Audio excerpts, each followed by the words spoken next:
Hello, everybody, and welcome to part two in our series of webinars about curriculum with a focus on communication and language. I'm Kirsty Godfrey, Senior His Majesty's Inspector, working in Ofsted's curriculum unit with a focus on early education. And I'm joined today by my colleague. Do you want to introduce yourself, Angela? Of course I can. Hi everybody. My name's Angela Dyer. I'm the lead trainer for early years within Ofsted. So obviously have a real interest in early years and early education. So great to be here today. Thanks, Angela. So, in this part two, we're going to explore the curriculum for developing children's communication and language. So how should settings decide on their curriculum for communication and language, Kirsty? Well, any curriculum for communication and language must be based on the educational programme that's set out in the EYFS.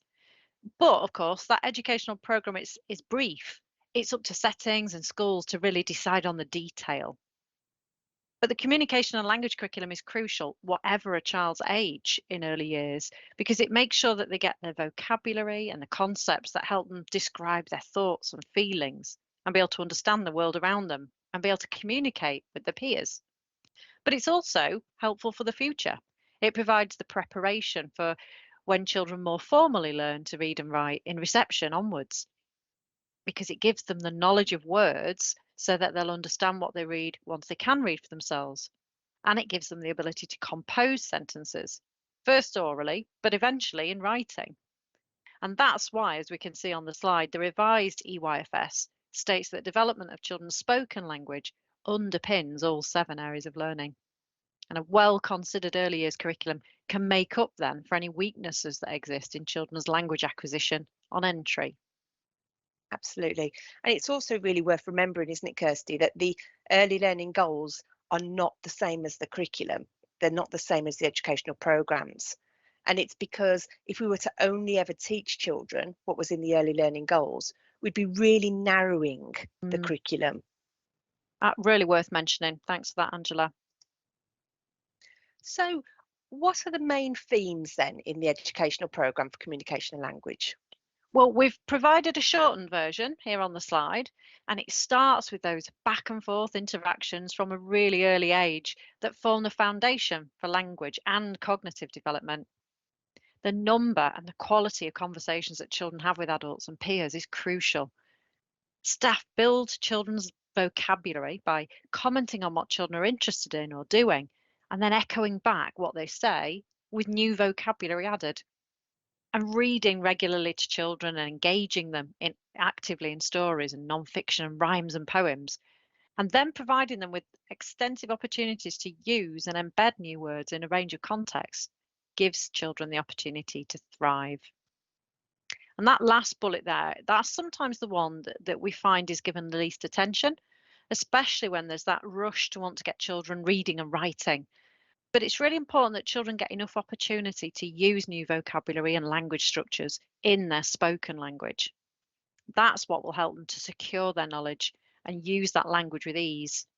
So there needs to be lots of conversation, storytelling, and role play, where children share their ideas with support and modelling from adults, and sensitive questioning that helps them to elaborate on their ideas and become more comfortable using a rich range of vocabulary and language structures. So, Kirsty, what might be a problem then in rushing into reading and writing too soon? Well, because the language knowledge that we're talking about, that knowledge of vocabulary, grammar, and sentence structure, is the foundation for what comes later with reading and writing. But children need to be really secure in understanding that language and knowing how to use it in a spoken form. That way, they're going to have a better chance of understanding the words in a text when they do learn to read for themselves. And before they can write their ideas, they need to be able to say their ideas. So it's just really about prioritizing the time that's spent on introducing them to all of this vocabulary and language and helping them to be able to practice doing that in a spoken way, because that's what's going to be so crucial to later success.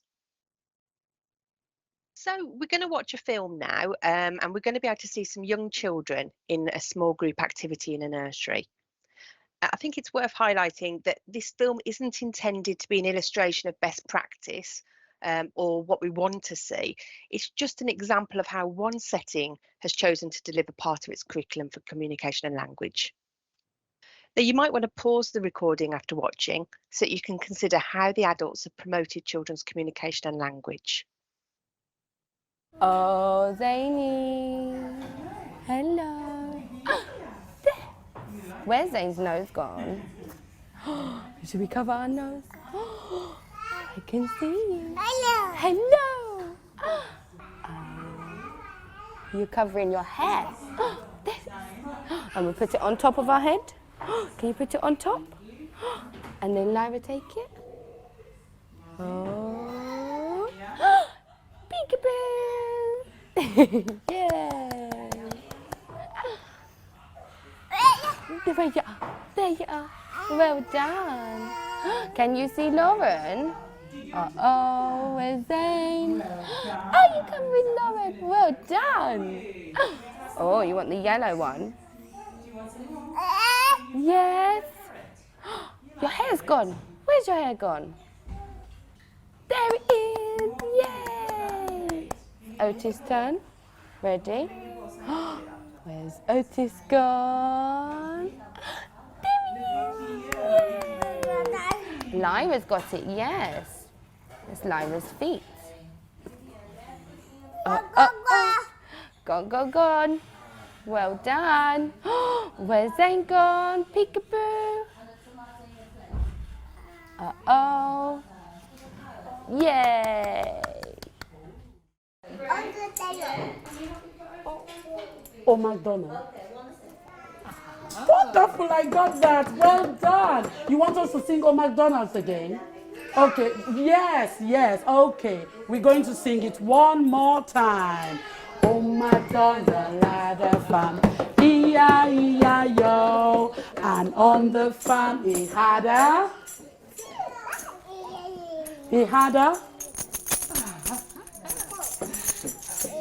duck. Well done. E-I-E-I-O. With a quack, quack here, quack, quack there. Yeah, quack there, quack everywhere. Quack, quack. Oh, MacDonald had a farm. E-I-E-I-O. Well done. Well done, Arthur. Well done. You've been doing good dancing and good listening. Good listening. Yes. Okay, so hopefully you found that film clip interesting. And here are some of the points on the slide that you might have been thinking about while you were watching that. So just take a moment to have a read.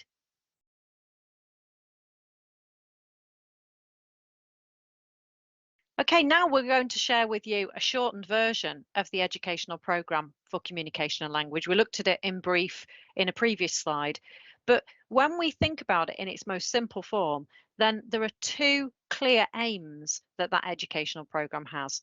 One is around the building of vocabulary and language structures, and the other is around helping children to use that new vocabulary and language structures. Also, what is noticeable in the educational programme is that there are two means through which that happens, and they are the interactions between adults and children and the stories, rhymes and songs that children are immersed in. So now let's think about those aims and how the curriculum can ensure that all children make good progress. If we think back to the message in part 1 about there being wide variation in children's exposure to language by the time that they join an early year setting, that really must have implications for the curriculum for those children. Oh, absolutely true. We've obviously got to remember that the children who know less are going to be the ones who are likely to talk less. And it's much easier as well for staff to interact with children that engage really easily. You know, those talk a lot children, because they've got something to say, haven't they? They've got the language to be able to share with another adult and they want to ask questions. And it's really easy for staff to interact with those children. But those children that do have the lower starting points, they've got a knowledge deficit. It's not a lack of intelligence. So we do need to make sure that there's still enough ambition for those children that just have less prior knowledge. They just haven't had the same chances as others yet. So I think really that, you know, the implication is that we need to know who these children are and then be really proactive about giving them as many opportunities as possible to develop their spoken language. Otherwise, there is that danger that the more chatty children get more confident and their language grows, while those quieter children can become lost. And of course, that could cause the word gap to grow further. So let's think first about the means through which adults develop children's knowledge of language. And the first of these is interactions. So frequent, high quality interactions expose children to a wide and varied vocabulary and a range of linguistic structures. Of course, children learn from the actions and words of those around them, gaining the knowledge they need to be able to interact with others. Interactions, they're mentioned in various parts of the EYFS, aren't they? If we think about it, for example, in communication and language, it refers to eye contact and back and forth conversations. And then in PSED, we've got about developing strong relationships and attachments. Absolutely. And interactions are also a key feature of Ofsted's definition for teaching. It describes these as communicating and modelling language, showing, explaining, demonstrating, exploring ideas, encouraging, questioning, recalling, providing a narrative for what children are doing, facilitating and setting challenges. So what that means, of course, is that every interaction is a teaching moment. I wonder about the term language-rich environment, which is used in the educational programme for communication language. It's really, really important, but I do think that sometimes it can be misinterpreted, can't it? It can. I mean, because of course it doesn't refer to the physical environment or the words that are visible on, on labels in the setting. It's all about those interactions between adults and children. So a language-rich environment is one where adults are talking with children throughout the day. And the more children take part in conversations, the more knowledge of words and language structures that they're going to build and be able to use. So that's why the quantity of interactions is so important. Those children who don't take part are therefore going to be disadvantaged. And as we just heard, it's therefore really important that staff are trained to be able to understand this and that they can ensure they're really proactive about involving all children in conversations, not just those who interact more readily. But here we're thinking about the quality of interactions, because actually the quality is likely to be more important than the quantity. And high quality interactions are more likely to take place when practitioners notice what it is that children know and can do, and then respond accordingly. And their responses are based on a detailed knowledge of each child and that their wider understanding of child development. They're also more likely to be high quality when practitioners know the curriculum in advance, because then the incidental interactions they have can be enhanced when staff know what it is that they want their children to learn in the long term. And finally, I think a feature of high quality interactions is that all children get the right amount of both the planned interactions and the incidental ones with adults, so that they do learn whatever it is that they need, taking account of the fact that some children, of course, will need more targeted time and attention than others. So a second means of developing communication and language is through stories, rhymes and songs. And does it matter which stories, rhymes and songs? Well, if books, rhymes and songs are carefully selected, then they can be used to deliberately extend children's vocabulary.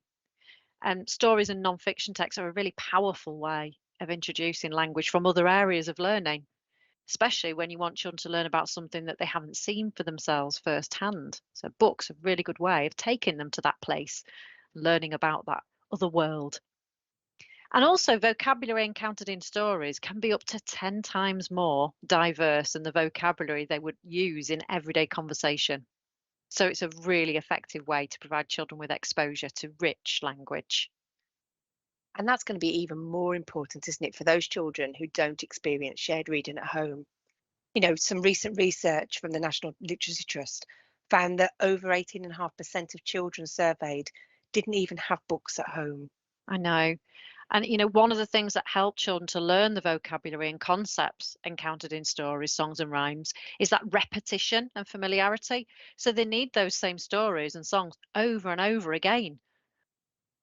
Yeah, and talking about the content also makes children active participants in the reading, even when they haven't yet learned to read themselves. An adult can help children make connections between new language and its meaning and encourage them to use new words and language structures in their responses. Absolutely. So, for all of those reasons, then, story time really needs to be a valued part of the curriculum. But we know sometimes in settings it can be used as a holding activity while children are having snack or while they're getting ready for the lunch or going home time. And the danger with that is that not all children are going to be immersed in the experience and benefiting enough from it. We really want children, don't we, to develop that love of reading. Yeah, absolutely. So that when they can read themselves, they're going to want to choose to. Yeah, love of books, definitely. Um, but we need to just talk briefly, having talked about the curriculum, let's just think about activities because activities aren't enough. It's not enough to just come up with more exciting or engaging activities because the problem is with a curriculum that's based on activities or the environment is that it doesn't guarantee every child will learn what they need. So if there's planning in this way through laying out interesting activities, it tends to favour the advantaged children. And that's because they've already got much of the knowledge they need to be able to take part and enjoy the activity. But these children, the children that don't have that same vocabulary and understanding as their peers, they're more likely to flounder, and that will then consolidate their disadvantage. So we need to know what we want children to learn before we plan the activity.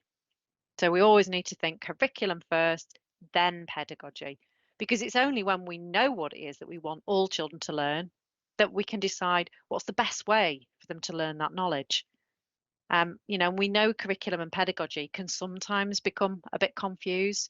So, for example, leaders might tell us about the curriculum, and sometimes they're describing the pedagogy. I'm giving an example of that. Leaders might say, "Oh, we do in the moment planning," and actually, when you sort of talk to leaders and unpick that and try and understand what they mean, they're describing the pedagogy. They're describing those decisions that adults make on the hoof where they're just responding to the children in front of them.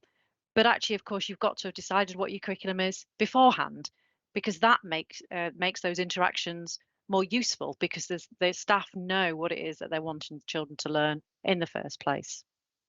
I can also think of another example, maybe where activities are put before the learning, where maybe, or even where providers haven't given sufficient thought to what it is that children already know in terms of their prior knowledge. I can think of an example where I went to a setting and the role play area had been set out to be a travel agents.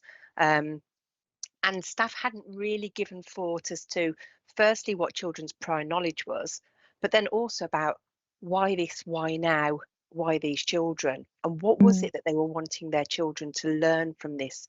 And actually the focus had been very much on creating what appeared to be a very exciting and attractive learning environment, but actually insufficient thought had been given to to what the purpose of it and what the intent was in terms of children's learning. Yeah. And I mean, of course, we've got that mud kitchen there because leaders will often proudly tell us, won't they, about their mud kitchen. And it's not that we have a view on a mud kitchen being a great thing or a dreadful thing, because actually it's not going to be the learning. The mud kitchen isn't the learning, is it? No. It's about how do you use a mud kitchen to take the learning to the child. So it's always back to, but what learning? What is the curriculum? And how might that mud kitchen be helping in delivering that? And of course, sometimes that might be a really useful, appropriate method, and others it might not. It will all depend, won't it, on that learning? Definitely. Yeah, the activity is the vehicle, isn't it? It's the vehicle that we use to take the learning to children. Yeah. So let's just first think about what the curriculum is not before we then think about what a good curriculum is. So this slide clarifies exactly what Ofsted doesn't mean by a curriculum. So it's the what and not the how. The curriculum is the what. So it's not the same as the pedagogy. It is definitely different, and we need to start with the what before we think about the how. And as we've heard, it's not just the same as providing experiences because that doesn't allow all children to learn what it is that they need. And we can't ever really get away from having to work out what it is that we want children to learn and know and be able to do. So what is a good curriculum then? Well, it's one that's based on proactive thinking. So that consideration of what is it that children need to know in the longer term, and how might that knowledge be broken down into smaller parts and sequenced over time so that children can get from where they are now and build on their prior knowledge and get to those ambitious endpoints. And ultimately, it's about making sure that all children are ready for the challenges that await them, and that they experience a curriculum by design rather than it being by chance or just for some children and not others. So to finish part 2 and our focus on the curriculum for communication and language, we've got a few key messages. So developing children's communication and language needs careful and deliberate curriculum planning, taking account of all of the areas of learning. Staff will need to decide what they want all children to know and think about, and the vocabulary and concepts that are associated with this. Practitioners will need to think about the most effective ways to introduce and embed vocabulary and language structures. And as we've heard, that the means through which that would happen is the frequent and high quality adult interactions and the regular sharing of stories, rhymes and songs. Practitioners will also need to provide plenty of opportunities for repeated practice in a range of contexts. And this is especially important for those children with less prior knowledge who are going to need more teaching and practice than their peers. So we hope you found this webinar on the curriculum for communication and language useful. In part 3, you can find out more about making progress through knowing more and remembering more. Thanks very much, everybody. Thank you and take care.